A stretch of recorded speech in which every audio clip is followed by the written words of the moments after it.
Psychology, معاشرتی نفسیات، محمد عثمان۔ فہرست: ذہانت، انٹیلیجنس، ذہنی پختگی، میچورٹی، علمی سطح، طرز فکر اور مکتبہ فکر، فطری رجحان، ایپٹیٹیوڈ،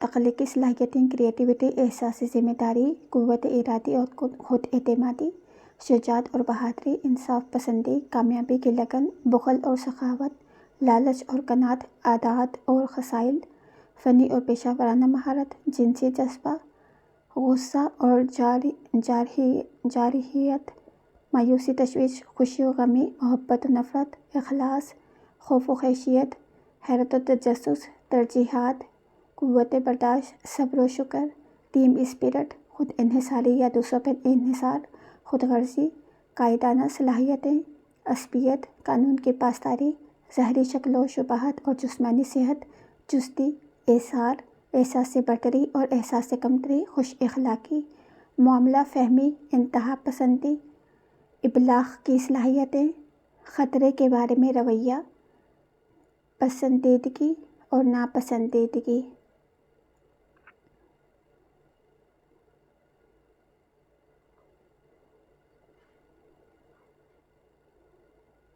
جذبات و احساسات کے اظہار کا طریقہ: غیبت، جوش اور ولولہ، انتھوزیازم، خود آگاہی۔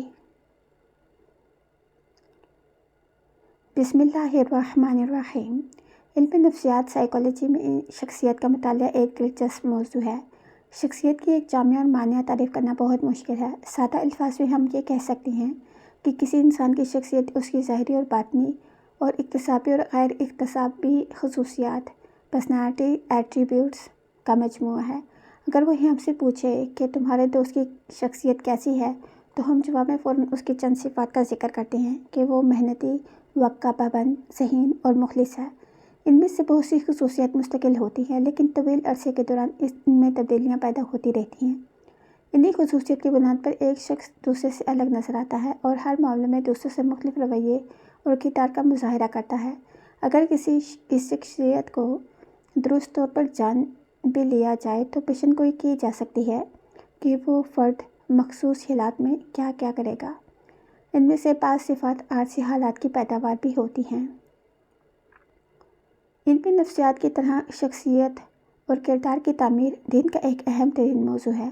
اللہ تعالیٰ نے اپنی طرف سے جو ہدایت انبیاء کرام علیہم السلام کے ذریعے دنیا میں بھیجی ہے، اس کا بنیادی مقصد ہی انسان کی شخصیت اور کردار کی صفائی ہے۔ اسی کا نام تزکیہ نفس ہے۔ چنانچہ اللہ تعالیٰ ارشاد فرماتے ہیں، وہی ذات ہے جس نے ان امیوں میں سے ایک رسول انہی میں سے اٹھایا جو اس کی آیتیں ان پر تلاوت کرتا ہے اور ان کا تزکیہ کرتا ہے اور اس کے لیے انہیں کتاب اور حکمت کی تعلیم دیتا ہے۔ انسان کی یہ خصوصیات بنیادی طور پر دو قسم کی ہیں۔ ایک تو وہ ہیں جو اسے براہ راست اللہ تعالیٰ کی طرف سے ملی ہیں، یہ غیر اکتسابی یا قدرتی صفات کہلاتی ہیں۔ دوسری وہ خصوصیات ہیں جنہیں انسان اپنے اندر یا تو خود پیدا کر سکتا ہے یا پھر اپنی قدرتی صفات میں سے کچھ تبدیلیاں پیدا کر کے انہیں حاصل کر سکتا ہے، یا پھر یہ کہ اس کے ماحول کی پیداوار ہوتی ہیں، یہ اکتسابی صفات کہلاتی ہیں۔ قدرتی صفات میں ہمارا رنگ، نسل، شکل و صورت، جسمانی ساخت، ذہنی صلاحیتیں وغیرہ شامل ہیں۔ اکتسابی صفات میں انسان کی علمی سطح، اس کا پیشہ اور اس کا فکر وغیرہ شامل ہیں۔ شخصیت کی تعمیر ان دونوں طرز کی صفات کو مناسب حد تک ترقی دینے کا نام ہے۔ انسان کو چاہیے کہ وہ اپنی شخصیت کو دلکش بنانے کے لیے اپنی قدرتی صفات کو ترقی دے کر ایک مناسب سطح پر لے آئے اور اکتسابی صفات کی تعمیر کا عمل بھی جاری رکھے۔ شخصیت کے باب میں ہمارے نزدیک سب سے اعلیٰ اور ارفع اور آئیڈیل ترین شخصیت محمد رسول اللہ صلی اللہ علیہ وآلہ وسلم کی شخصیت ہے۔ اعلیٰ ترین صفات کا اس قدر حسین امتزاج ہمیں کسی اور شخصیت میں نظر نہیں آتا۔ آپ بحیثیت ایک انسان اتنی غیر معمولی شخصیت رکھتے ہیں کہ آپ کی عظمت اور اعتراف آپ کے مخالفین نے بھی کیا، اور دور جدید کے معتصب مغربی مفکرین نے بھی آپ کی شخصیت اور کردار کی عظمت کو کھلے لفظوں میں بیان کیا ہے۔ قرآن مجید اور احادیث میں سے بھی ہمیں سابقہ انبیاء کرام علیہم السلام کی شخصیت کے بہت سے اعلیٰ پہلو ملتے ہیں۔ ان میں سب سے اہم مسئلہ یہ ہے کہ ان کے بارے میں صحیح اور درست معلومات بہت کم میسر ہیں۔ یہ خصوصیت صرف حضور پاک صلی اللہ علیہ وآلہ وسلم کو ہی حاصل ہے کہ آپ کی سیرت طیبہ کا تفصیلی ریکارڈ ہمارے پاس موجود ہے۔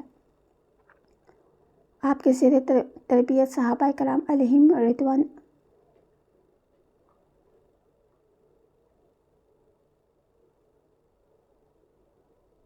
آپ کے صحابہ کرام علیہ رضوان میں سے ہمیں اعلیٰ صفات بدرجہ عطا ملتی ہیں۔ یہی وجہ ہے کہ ہماری اس تحریر میں آپ کو جگہ جگہ حضور پاک صلی اللہ علیہ وآلہ وسلم اور صحابہ کرام کی سیرت کے حوالے ملیں گے۔ انسان کی شخصیت کے دو پہلو ہیں، ایک اس کا ظاہر اور دوسرا اس کا باطن۔ انسان کا ظاہر وہ ہے جو دوسرے لوگوں کو واضح طور پر نظر آتا ہے، اس میں اس کی ظاہری شبہات اور رویے شامل ہیں۔ باطن میں انسان کی عقل، علم، جذبات اور احساسات اور رجحانات شامل ہیں۔ عام طور پر انسانوں کا ظاہر ان کے باطن ہی کے عکس ہوتا ہے، البتہ بعض افراد عارضی طور پر اپنے باطن پر پردہ ڈالنے میں کامیاب ہو ہی جاتے ہیں۔ جیسے کہ اوپر بیان کیا جا چکا ہے کہ ان میں سے بعض صفات مستقل نوعیت کی ہوتی ہیں جبکہ کچھ کیفیت عارضی نوعیت کی۔ انسان کی مستقل صفات وہ ہوتی ہیں جو ایک طویل عرصے سے ارتقا پذیر ہوتی ہیں اور ان میں تبدیلیاں بہت آہستہ آہستہ آتی ہیں۔ یہ صفات انسان کی پوری عمر اس کے ساتھ رہتی ہیں۔ مثلاً انسان کی علمی اور عقلی سطح ایک طویل عرصے میں ہی بلند ہوتی ہے اور اس میں تبدیلی کی رفتار کو سالوں میں ناپا جاتا ہے۔ اس کے برعکس انسان کی خوشی یا غم ایک عارضی کیفیت ہے جو ہر تھوڑی دیر کے بعد بدل جاتی ہے۔ یہ ممکن ہے کہ ایک شخص 5 بجے خوش ہو لیکن 5:30 بجے کسی وجہ سے غمگین ہو گیا ہو۔ انسان کی مستقل صفات اس کی عارضی کیفیتوں پر اثر انداز ہوتی رہتی ہے۔ اگر انسان اپنی عارضی کیفیتوں میں بھی ایک مخصوص رویہ اختیار کرنے لگ جائے تو یہ بھی اس کی شخصیت کا حصہ بن جاتا ہے۔ مثلاً ایک شخص اگر بات بات پہ بھڑک اٹھتا ہے تو سب لوگ اس کی شخصیت کے تصور میں اس کا غصہ ور ہونا بھی شامل کر دیتے ہیں۔ ذیل میں ہم انسان کی شخصیت کے ان دونوں پہلوؤں کی تفصیلی صفات کی ایک نامکمل فہرست دے رہے ہیں۔ آپ مزید غور و فکر کر کے اس فہرست میں مزید اضافہ کر سکتے ہیں۔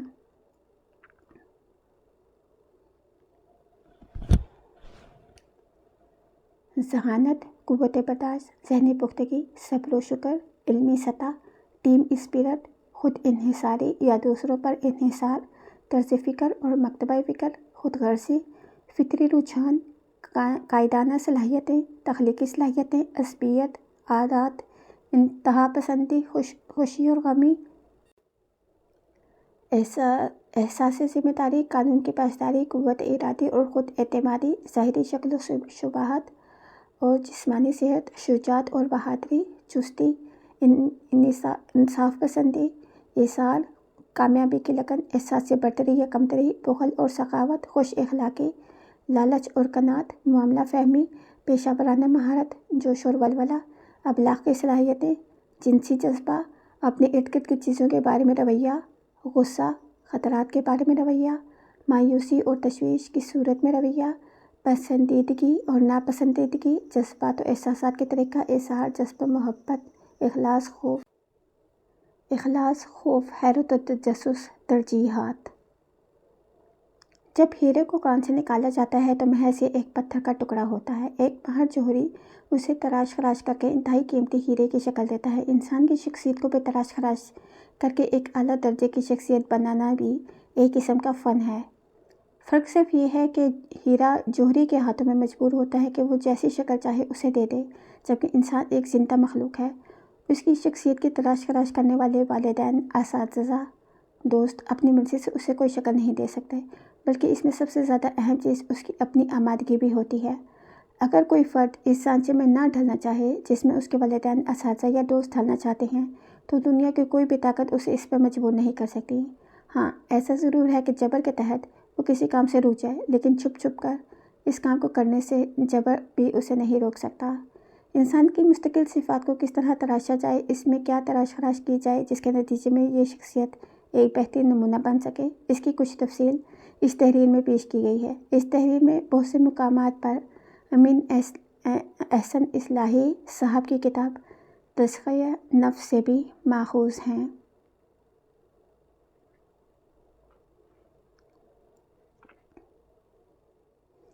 نمبر 1، ذہانت، انٹیلیجنس۔ ذہانت ایک ایسی چیز ہے جو انسان کو صرف اور صرف اللہ تعالیٰ ہی کی طرف سے ودیعت ہوتی ہے۔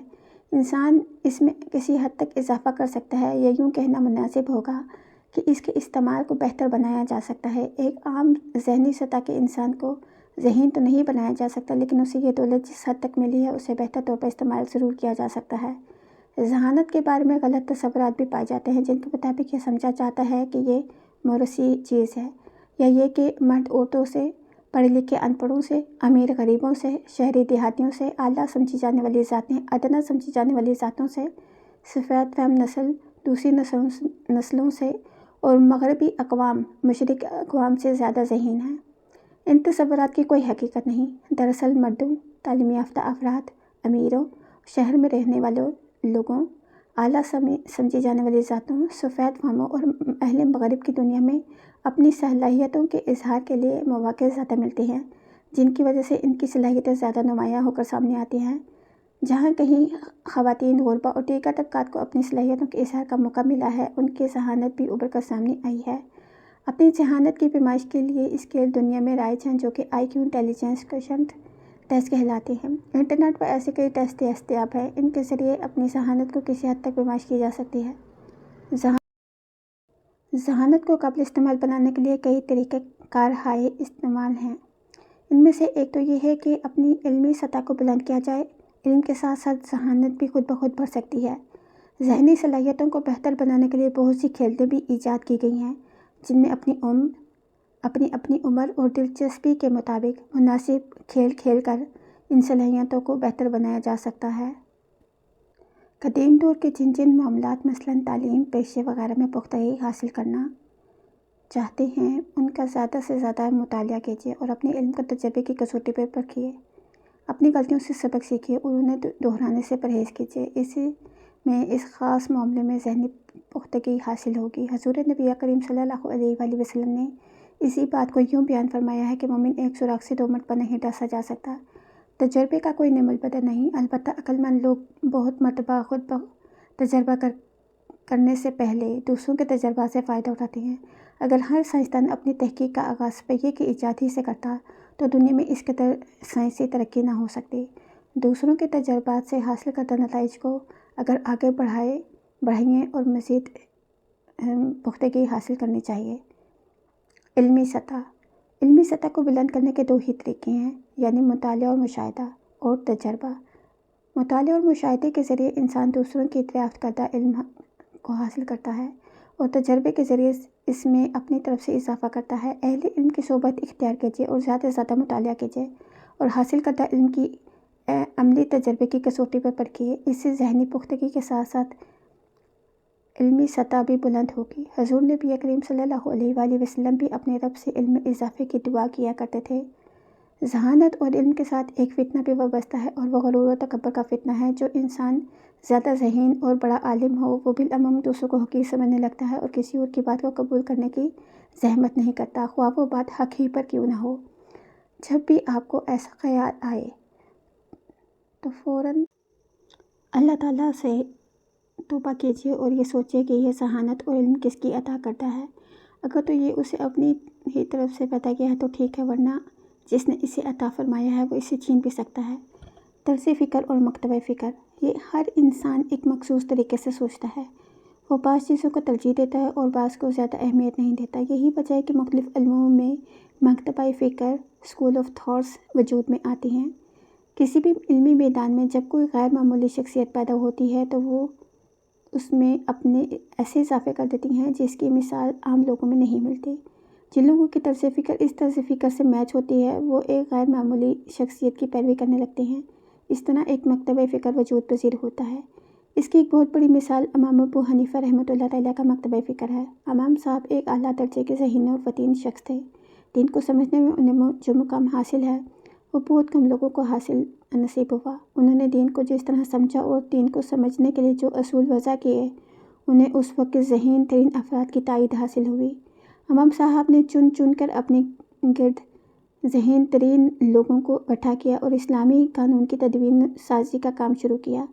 اس مقصد کے لیے انہوں نے اپنے وسیع پیمانے پر پھیلے ہوئے کاروبار سے حاصل ہونے والی آمدنی کو وقف کر دیا۔ انہوں نے اپنی قریبی شاگردوں کے گھر کا خرچ تک اٹھا لے کر انہیں معاشی فکروں سے بے نیاز کر دیا۔ ان کی انہی کاوشوں کے نتیجے میں فقہ اسلامی کا ایک عظیم ذخیرہ وجود پذیر ہوا، جو کہ کچھ عرصے میں دنیا کی سب سے بڑی مملکت کا قانون بن گیا اور تقریباً 1000 سال تک رائج رہا۔ مالکی، شافعی، حنبلی، ظاہری اور دیگر مکاتب فکر بھی اسی طرح وجود پذیر ہوئے۔ دوسرے علوم مثلا نفسیات، معاشیات وغیرہ میں بھی ہمیں ایسی مثالیں ملتی ہیں۔ علم معاشیات میں ایڈم سمتھ، مارشل، مارکس اور کینز وغیرہ معمولی شخصیات ہیں جنہوں نے اپنے اپنے مکتبہ فکر تشکیل دیے۔ اسی طرح علم نفسیات میں ولیم جیمز ورڈسورتھ، فرائڈ اور ماسلو کے مکتبہ فکر زیادہ مشہور ہیں۔ یہی حال دوسرے علوم کا ہے۔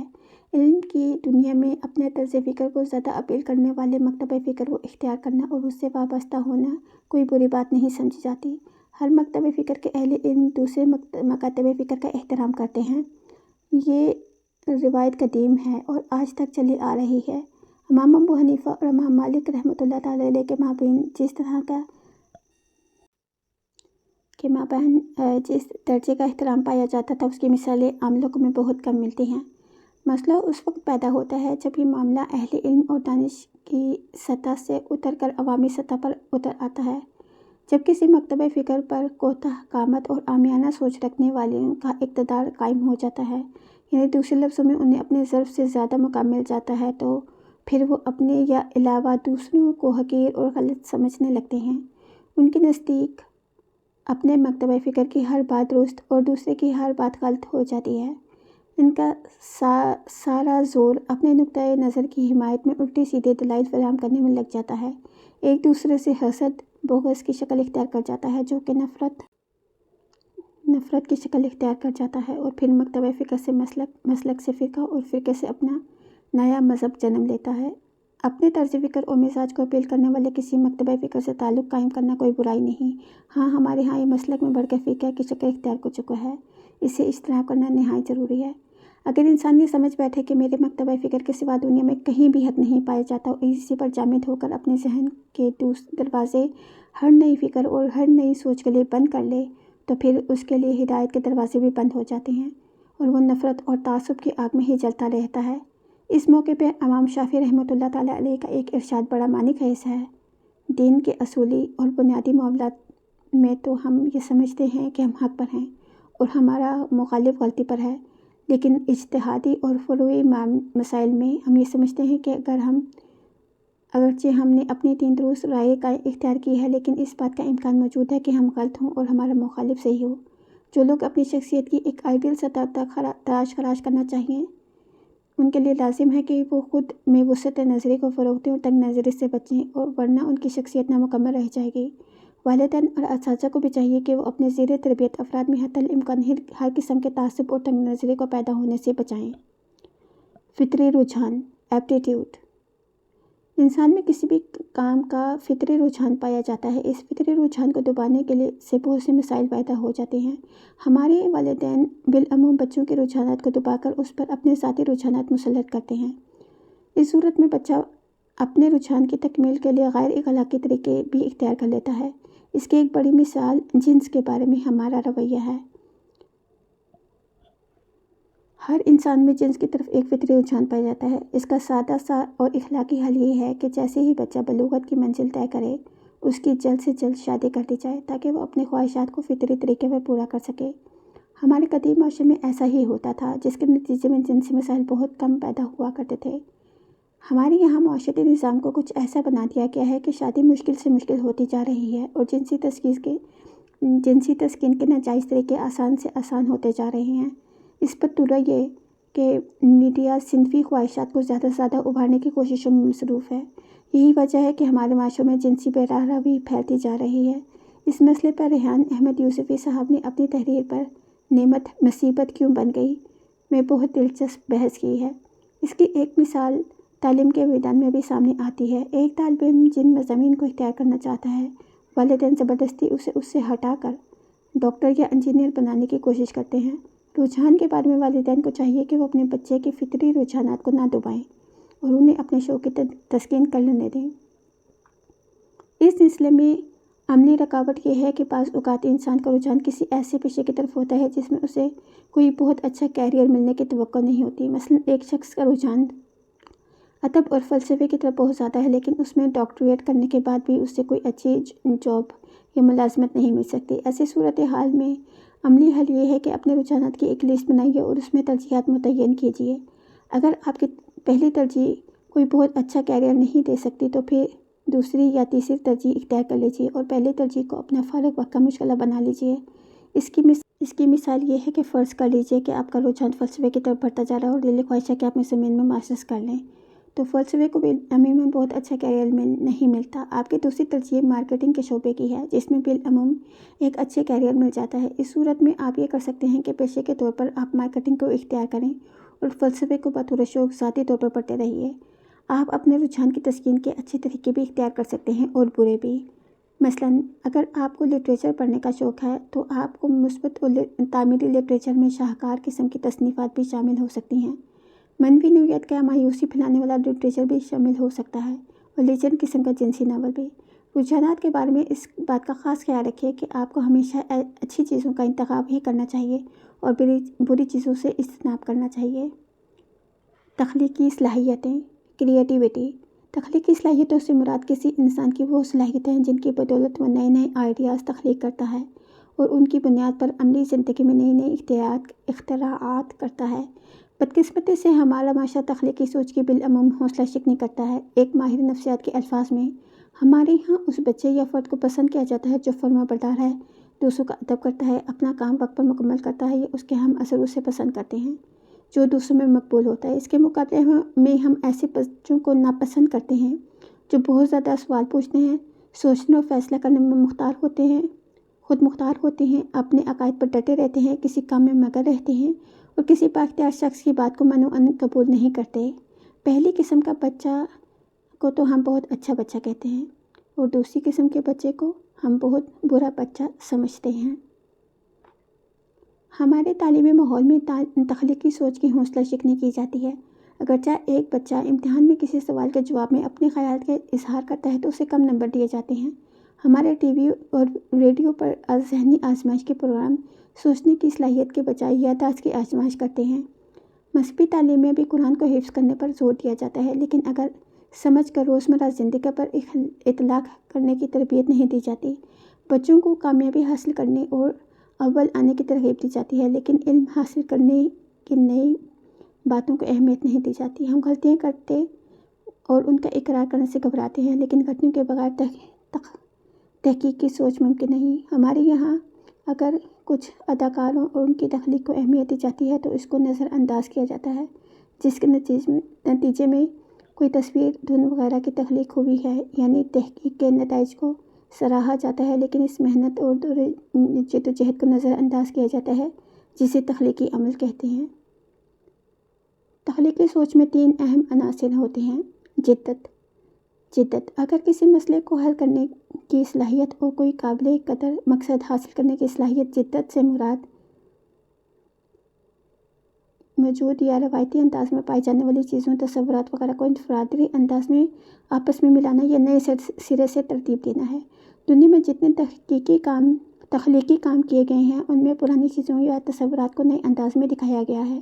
مثلاً جب نیوٹن نے سیب کو گرتے ہوئے دیکھا تو یہ عمل نہ تو نیوٹن کے لیے نیا تھا اور نہ ہی کسی اور کے لیے انوکھا واقعہ تھا، لیکن نیوٹن نے اس عمل کو ایک خاص انداز میں دیکھا، اسے نئے معنی دیے اور اس کوشش کو اس طرح کشش سے شکل کریٹیوٹی کا قانون دریافت کیا۔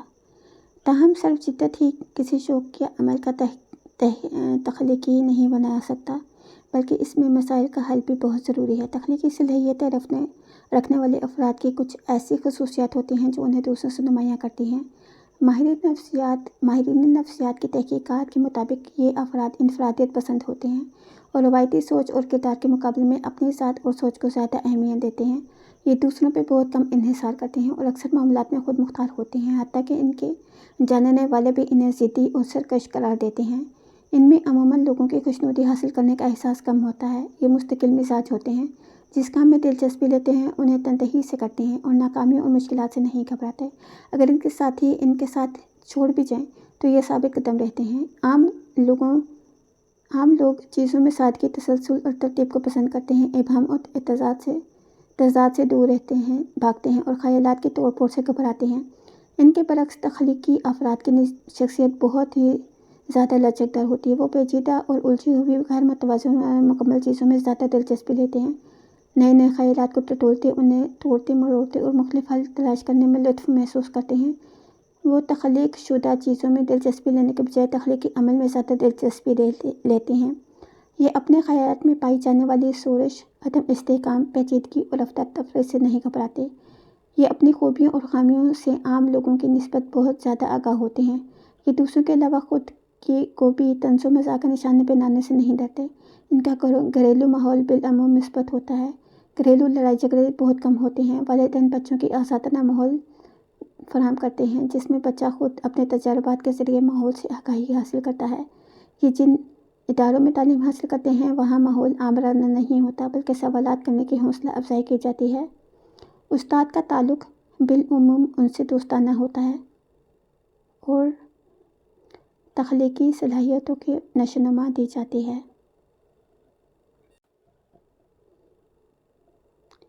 ان معلومات کی روشنی میں خود میں تخلیقی صلاحیتوں کی نشو و نما کے لیے کچھ باتوں کا خیال رکھنا ضروری ہے۔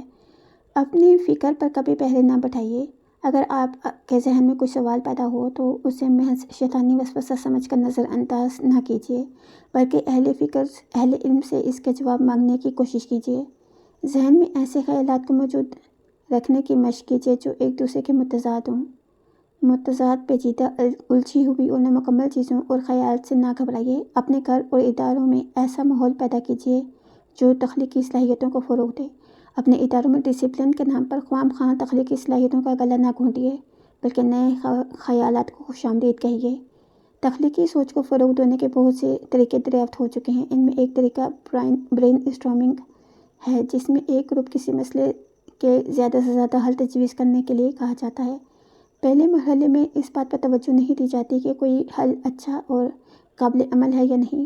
اس کے نتیجے میں ہر شخص محض اس خوف سے خاموش نہیں رہتا کہ کہیں اس کا مذاق نہ اڑایا جائے اور اس کے خیال کو مسترد نہ کر دیا جائے۔ اگلے مرحلے پر ان تجاویز کے مثبت اور منفی پہلوؤں کا جائزہ لے کر ان میں سے کوئی اچھی تجویز کا انتخاب کیا جاتا ہے۔ اس طرح گروپ کی صورت میں مختلف آئیڈیاز اور چیزوں پر غور و فکر کر کے کسی اقدام کے فوری اور دور رس نتائج کا اندازہ لگانے، کسی چیز کی وجوہات اور مقاصد پر غور و فکر کرنے، کسی کام کی پلاننگ کرنے، کسی مسئلے کے مختلف ممکنہ پہلوؤں میں کسی ایک کا انتخاب کرنے، متبادل راستے کی تلاش کرنے، فیصلے کرنے اور دوسروں کے نقطہ نظر کو سمجھنے سے تخلیقی سوچ نمو پذیر ہوتی ہے۔ آپ بھی اپنے دوستوں کی مدد سے چھوٹے چھوٹے تھنک ٹینک بنا کر یہ کام کر سکتے ہیں۔ تخلیقی سوچ کے ضمن میں اس بات کا خاص خیال رکھیں کہ بعض لوگ دین کے معاملے میں فکر و عمل کی تمام حدود پھلانگ جاتے ہیں، جو کہ درست نہیں۔ جیسا کہ زمانہ قدیم فرقہ کے بعض تصورات توحید و رسالت، آخرت، نماز اور روزہ، حج اور زکوٰۃ میں کئی ترامیم کی تجویز کی گئی ہے۔ اللہ تعالیٰ نے جو دین ہمیں عطا فرمایا ہے، ہماری تخلیقی صلاحیت کو استعمال کر کے اس میں کوئی تبدیلی کرنا بالکل ہی غلط ہے۔ حضور نبی اکرم صلی اللہ علیہ وآلہ وسلم سے دین جس طرح ملا اسے قبول کیجیے۔ دین کے معاملے میں ہماری تخلیقی صلاحیتوں کے استعمال میں اصل میدان دینی احکامات کو سمجھنا، دین کے فروغ کے لیے نئے نئے راہیں تلاش کرنا اور زندگی میں دین پر عمل کرنے کی راہ میں پیش آنے والی رکاوٹوں سے نمٹنے کے لیے قابل عمل طریقہ کار استعمال کرنا ہے۔ اگر ہم دین میں کوئی ترامیم کرنے لگ گئے تو دنیا میں بھی خاک و خاسر ہوں گے اور آخرت میں بھی ناکام و نامراد۔ احساس ذمہ داری۔ انسان کی زندگی شخصیت کا یہ پہلو ہے کہ دوسروں کی نظر میں اس کا مقام بنانے کے لیے سب سے اہم کردار ادا کرتا ہے۔ اگر کسی شخص میں لاابالی پن پایا جاتا ہے تو اسے معاشرے میں کوئی مقام حاصل نہیں ہوتا، اسے نکما اور نکٹو سمجھا جاتا ہے۔ جب انسان کوئی ذمہ داری اپنے سر لے تو اسے نبھانے کی ہر ممکن کوشش کرنا اس کا فرض ہے۔ بعض ذمہ داریاں ایسی ہوتی ہیں جن کا بوجھ اٹھانے یا نہ اٹھانے کا اسے اختیار نہیں ہوتا۔ مثلاً اگر کسی کے والدین خدا نخواستہ فوت ہو جائیں تو چھوٹے بہن بھائیوں کی ذمہ داری اس پر آ پڑتی ہے۔ اس معاملے میں انسان کا طرز عمل یہ ہونا چاہیے کہ وہ اس ذمہ داری کو پوری طرح ادا کرنے کی آخری حد تک کوشش کرے اور اس سلسلے میں اللہ تعالیٰ سے دعا بھی کرتا رہے۔ دوسری قسم کی ذمہ داریاں وہ ہوتی ہیں جنہیں اٹھانے کا انسان کے پاس اختیار ہوتا ہے۔ مثلاً ایک شخص کسی بچے کو گود لے کر اس کی پرورش کی ذمہ داری لے سکتا ہے۔ ایسی ذمہ داریوں کو اٹھانے سے پہلے ہر شخص کو ایک خاص طرح سوچ لینا چاہیے کہ کیا میں اس ذمہ داری کو اٹھانے کا اہل ہوں یا نہیں؟ کیا مستقبل میں میرے حالات میں کوئی ایسی تبدیلی متوقع ہے جس کے نتیجے میں یہ ممکن ہے کہ میں اس ذمہ داری کو پورا نہ کر سکوں؟ ایسی صورت میں انسان کو یہ ذمہ داری اٹھانی ہی نہیں چاہیے۔ بعض اوقات انسان ایک ذمہ داری اٹھا کر دوسرے سے کوئی وعدہ کر لیتا ہے۔ اس معاملے میں ہمارے دین کا حکم یہ ہے کہ وعدے کو ضرور پورا کیا جائے۔ کبھی کبھار ایسی صورتحال بھی پیدا ہو جاتی ہے کہ حالات کی تبدیلی کے باعث وہ شخص وعدہ پورا کرنے سے قاصر ہو جاتا ہے۔ ایسی صورتحال میں اسے چاہیے کہ وہ ان لوگوں کو اس بات کی فوراً اطلاع دے کہ اسے مجبوری کی وجہ سے یہ ذمہ داری پوری نہیں کر سکوں گا۔ بالکل آخری موقع پر کسی کو جواب دے دینا اخلاقی اعتبار سے بہت گری ہوئی حرکت ہے۔ اپنی دنیاوی ذمہ داریوں کے ساتھ ساتھ ہر شخص کو یہ جان لینا چاہیے کہ اس پر کچھ ذمہ داریاں اللہ تعالیٰ کی طرف سے بھی عائد ہیں جن کا حساب اسے مرنے کے بعد دینا ہوگا۔ ہر انسان پر یہ لازم ہے کہ وہ ان ذمہ داریوں کو جانے اور انہیں پورا کرنے کی کوشش کرے۔ جو لوگ اس سے غفلت برتتے ہیں وہ دنیا میں کتنے ہی بڑے عہدوں پر فائز کیوں نہ ہو، خدا کے ہاں ان کی کوئی حیثیت نہ ہوگی۔ قوت ارادی اور خود اعتمادی کانفیڈنس۔ جو انسان کسی بات کا ارادہ کرے لیکن اسے پورا نہ کر سکے تو یہ کہا جاتا ہے کہ اس میں قوت ارادی اور خود اعتمادی کی کمی ہے۔ خود اعتمادی کا معنی ہے کہ انسان اپنے ارادوں میں پختہ ہو۔ فیصلہ کرنے میں خواہ کتنا ہی غور و فکر کیا جائے، کتنا ہی وقت لگایا جائے، لیکن ایک مرتبہ فیصلہ کر کے اسے پیچھے ہٹنا دوسروں کی نظر میں کسی شخص کے اعتبار کریڈیبلٹی کو خراب کر دیتا ہے۔ اسی طرح جس شخص کو اپنے آپ پر اعتماد ہو دوسرے بھی اس پر اعتماد نہیں کرتے۔ قوت ارادے کو بہتر بنانے کا طریقہ یہ ہے کہ اپنے ذہن کو مشورہ سجیشنز دیجیے کہ وہ یہ کام کرنے کی صلاحیت رکھتا ہوں۔ شروع میں اپنے سامنے چھوٹے چھوٹے چیلنجز رکھیے، جیسے میں تقریر کر سکتا ہوں، میں یہ کھیل کھیل سکتا ہوں، میں کسی بڑے آفیسر سے پر اعتماد گفتگو کر سکتا ہوں، وغیرہ وغیرہ۔ جب آپ ان چیلنجز کے مقابلے میں کامیاب ہوں گے تو آپ کی خود اعتمادی میں اضافہ ہوگا۔ آہستہ آہستہ ان چیلنجز کو بڑا کرتے جائیں۔ کچھ ہی عرصے میں آپ محسوس کریں گے کہ اب آپ میں اچھا خاصا اعتماد پیدا ہو چکا ہے۔ خود اعتمادی کے بارے میں ایک پہلو یہ ہے کہ اسے حد سے بھی زیادہ نہیں ہونا چاہیے۔ بعض لوگ اپنی حقیقی صلاحیتوں کے بارے میں ضرورت سے زیادہ خود اعتماد اوور کانفیڈنٹ ہوتے ہیں۔ اس کا نتیجہ یہ نکلتا ہے کہ دوسروں سے بڑے بڑے وعدے کر لیتے ہیں اور جب انہیں پورا کر نہیں پاتے تو دوسروں کی نظر میں ان کی شخصیت کا امیج مجروح ہوتا ہے۔ جب آپ میں خود اعتمادی کی کمی ہو تب خود کو کانفیڈنٹ محسوس کرتے ہیں، حرج نہیں، لیکن جب آپ نارمل ہو جائیں تو اپنی صلاحیتوں کا حقیقی تجزیہ کیجیے جس میں صحیح معنوں میں اپنی خوبیوں اور خامیوں سے معائنہ کیجیے اور اپنے مطابق اپنی خود اعتمادی کو ایڈجسٹ کیجیے۔ شجاعت اور بہادری۔ شجاعت کے دو پہلو ہیں، ایک باطنی اور دوسرا ظاہری۔ اس کا باطنی پہلو یہ ہے کہ کسی شخص میں حقائق اور نتائج کا سامنا کرنے کا ایسا حوصلہ ہو کہ وہ اپنے عزائم کو پورا کرنے میں بزدلی اور مدانیت کا رویہ اختیار نہ کرے۔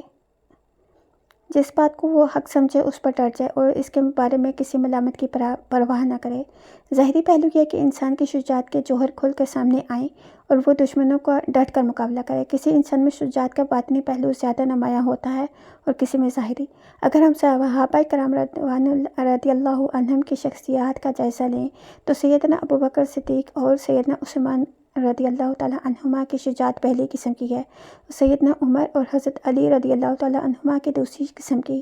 لشکر اسامہ رضی اللہ تعالیٰ عنہم کی روانگی اور منکرین ختم نبوت اور منکرین زکوٰۃ کے مقابلے میں جہاد کے معاملے میں سیدنا ابوبکر صدیق رضی اللہ تعالیٰ عنہ نے ایسے اعتماد کا مظاہرہ کیا جس کی تعریف حضرت عمر رضی اللہ تعالیٰ عنہ جیسے بہادر انسان نے کی۔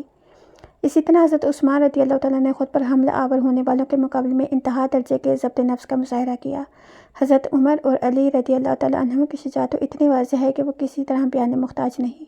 سیدنا عمر رضی اللہ تعالیٰ عنہ کے اسلام لانے سے مسلمانوں کو قوت میں یہ فرق پڑا کہ وہ جو نیک کام پہلے چھپ چھپا کر کیا کرتے تھے اب کھلے عام کرنے لگے۔ سیدنا علی رضی اللہ تعالیٰ عنہ کی شجاعت غزوہ خندق میں کھل کر سامنے آئی جب انہوں نے عمرو بن عبدو جیسے جنگجوؤں کو قتل کر کیا اور جو اپنی جنگی مہارت کی بنا پر عرب میں ہزاروں سواروں کے برابر مانا جاتا تھا۔ اسی طرح خیبر کے قلعے کی فتح میں آپ کے کردار کی شجاعت کی تابناک مثال ہے۔ اسی طرح دوسرے صحابہ کرام رضوان اللہ اجمعین میں شجاعت کے مختلف اوصاف پائے جاتے تھے۔ ان میں سیدنا زبیر بن عوام، سیدنا سعد بن ابی وقاص، سیدنا ابو عبیدہ، خالد بن ولید، سیدنا عمرو بن عاص، سیدنا سعد بن معاذ، سیدنا اسید بن جعفر، سیدنا سعد بن عبیدہ، سیدنا زبیر بن حارثہ، سیدنا جعفر طیار، سیدنا عبداللہ بن رواحہ، سیدنا قنانہ بن عمرو، سیدنا مکرمہ بن ابو جہل اور سیدنا عبداللہ بن سعد بن ابی شرح رضی اللہ تعالیٰ عنہم کی شخصیات نمایاں ہیں۔ شجاعت کا متضاد رویہ بزدلی اور نامردی کا ہے۔ چھوٹی چھوٹی سی باتوں پہ پریشان ہونا، حقائق کا سامنا کرنے سے گھبرانا، دوسروں سے ڈر ڈر کر اور گھٹ گھٹ کر جینا بزدلی کی نشانی ہے۔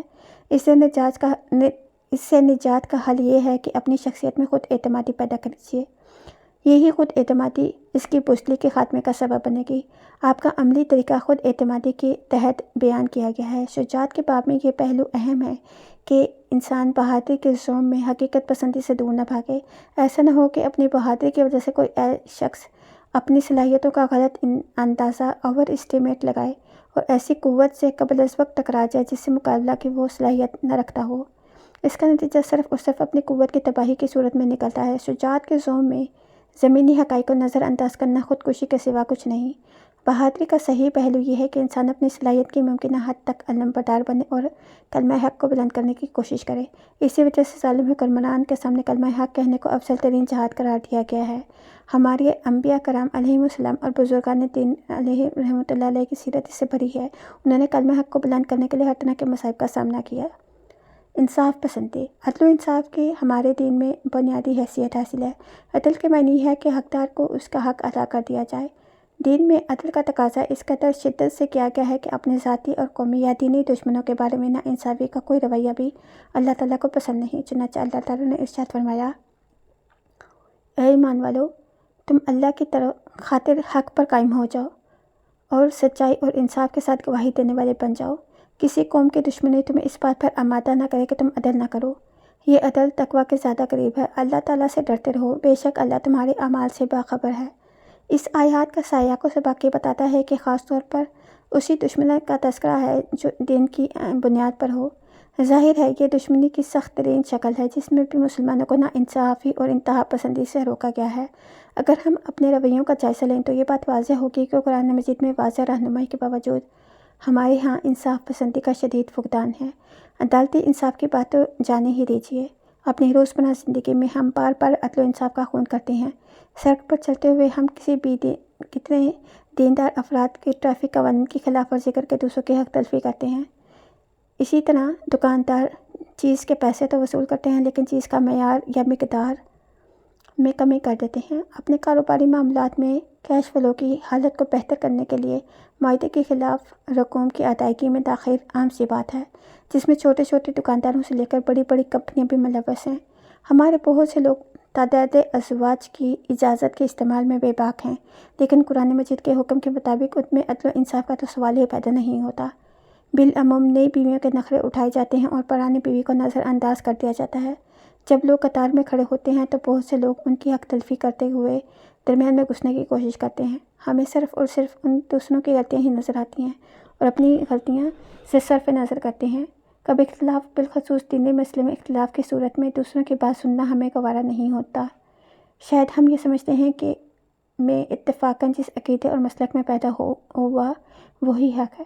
اگر ایسا ہے تو پھر ان لوگوں کا کیا قصور ہے جو کسی دوسرے مذہب یا مسلک والوں کے گھر پیدا ہوئے اور اپنے ہی نقطہ نظر کو درست سمجھتے ہیں؟ اگر ہم انہیں غلط سمجھتے ہیں تو ہمیں اپنے آبائی مسلک اور عقیدے پر بھی ایک حق کے سچے متلاشی کی حیثیت سے نظر ثانی کر لینا چاہیے۔ ہمارا ارادہ یہ بالعموم ہوتا ہے کہ اگر ہم مخالف مسلک کا کوئی شخص تحقیق پر آمادہ ہو تو اس کے لیے ہمارے مسلک کو سمجھنا چاہیے تو ہم اسے سر آنکھوں پر بٹھا لیتے ہیں، لیکن اگر ہمارے مسلک سے تعلق رکھنے والا کوئی طالب علم دوسرے مسلک کی کتابوں کا مطالعہ بھی شروع کر دے تو ہم اسے ہاتھ دھو کر اس کے پیچھے پڑ جاتے ہیں۔ مخالف مسلک کی کوئی کتاب پڑھنا یا اس سے کہ کسی عالم کی بات سننا ہی ہمیں گوارا نہیں ہوتا، یا کسی کی بات سننا ہمارے نزدیک گمراہی ہے۔ ابتدا سے ہی ہمارے ذہنوں میں یہ داخل کر دیا جاتا ہے کہ فلاں مشرک ہے، فلاں بدعتی ہے، فلاں گستاخ رسول ہے۔ اس بات کی کوئی سنتا ہی نہیں، نہ اس کی کتاب پڑھنا ناجائز ہے کیونکہ اس کے گمراہ ہونے کا خطرہ ہے۔ بعض لوگوں کے نزدیک تو دوسرے مسلک کے کسی شخص کو سلام کرنے یا اس سے مسافہ کرنے سے نکاح فاسد ہو جاتا ہے۔ ہمارا دین عدل و انصاف کا علم بردار ہے اور اسی کا حکم دیتا ہے کہ کیا دنیا کی کوئی عدالت بھی ایسے ملزم کی بات بغیر سنے اسے مجرم قرار دے کر سزا سناتی ہے؟ بدقسمتی سے ہمارے عام مسلمان عدل و انصاف کے علم بردار کہلانے کے ساتھ ساتھ دوسرے مسلک کے لوگوں کی بات سنے بغیر ان کے متعلق کفر، شرک، بدعت اور گستاخی رسول کا فتویٰ جاری کرنے میں کوئی جھجک محسوس نہیں کرتے۔ یہاں تک کہ مخالف مسلک کے کسی شخص کو قتل کر دینا کوئی گناہ ہی نہیں سمجھا جاتا بلکہ عین ثواب سمجھا جاتا ہے۔ ایسا کرنے میں کسی مسلک کی تخصیص نہیں بلکہ سب ہی مسالک کے لوگوں میں یہ چیز پائی جاتی ہے۔ اس بات کو سب سے پہلے بھول جاتے ہیں کہ اس طرح تو وہ عدل و انصاف کا خون کرنے میں مصروف ہیں۔ اگر ہم قرآن مجید پر سچا ایمان رکھتے ہیں تو ہمیں حقیقی معنی میں حق اور انصاف پسندی کو اپنی شخصیت کا جزو بنانا ہوگا۔ انصاف پر کسی قسم کا کوئی کمپرومائز نہیں ہونا چاہیے۔ جس بات کو ہم حق اور انصاف کہتے ہیں، ہماری استطاعت کے مطابق اس پر ڈٹ جانا اور اس کے مقابلے میں کسی ملامت کی پرواہ نہ کرنا، اور یہ ہے کہ جس کا تقاضا ہم سے دین میں کیا گیا ہے۔ اگر ہم اپنی روزمرہ دینی اور دنیاوی زندگیوں میں ناانصافی کو چھوڑنا شروع کر دیں تو بہت جلد ہماری اجتماعی زندگیوں میں بھی حق اور انصاف کا بول بالا ہوگا اور ہمارے حکمران اور عدالتیں بھی انصاف کے قائم کرنے والے بن جائیں گے۔ لیکن اپنے رویے کی اصلاح کے بجائے ہم حکومتوں کو ہی کوستے رہتے ہیں اور حالات ہی ایسے رہیں گے بلکہ اس سے بھی بدتر ہو جائیں گے۔